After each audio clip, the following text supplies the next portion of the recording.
की नजर बार बार घड़ी की ओर जाती। 10 बजने वाले हैं और अभी भी इस कंपनी की मैनेजर नहीं आई। बेचैनी से उठकर माही इधर उधर टहलने लगी।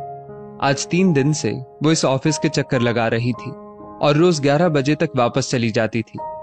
आज भी लगता है कि खाली हाथ ही लौटना पड़ेगा, क्योंकि ऑफिस में भी किसी को सही जानकारी नहीं थी कि शमिता मैम कब आएंगी। अब तो सारी जमा पूंजी भी खत्म होने को आई है। कहां से खिलाऊंगी बच्चों को खाना?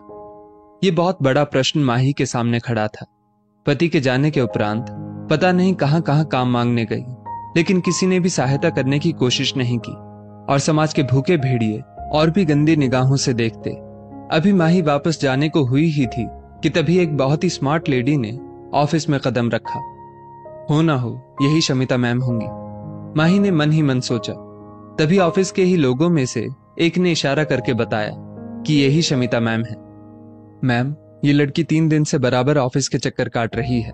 किसी ने इसको बता दिया कि आप बहुत दयालु हैं, आपके दिल में गरीबों के लिए बहुत हमदर्दी है। बस तब से यही इंतजार में है कि आप उसको किसी न किसी काम पर जरूर रख लेंगी।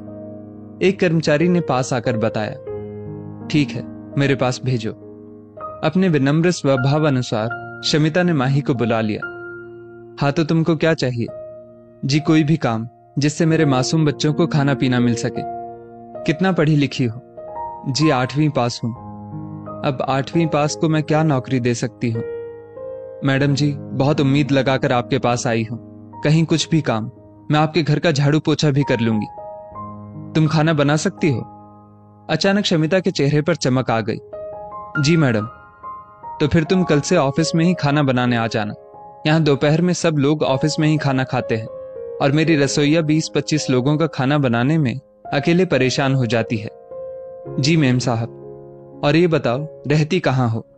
जी, पीछे एक खोली में 3 मासूम बच्चों के साथ। शमिता को उसने सारी जानकारी दे दी कि कैसे पति की मृत्यु के बाद ससुराल वालों ने घर से मासूम बच्चों के साथ निकाल दिया कि उनकी जायदाद में हिस्सा न मांग लूं।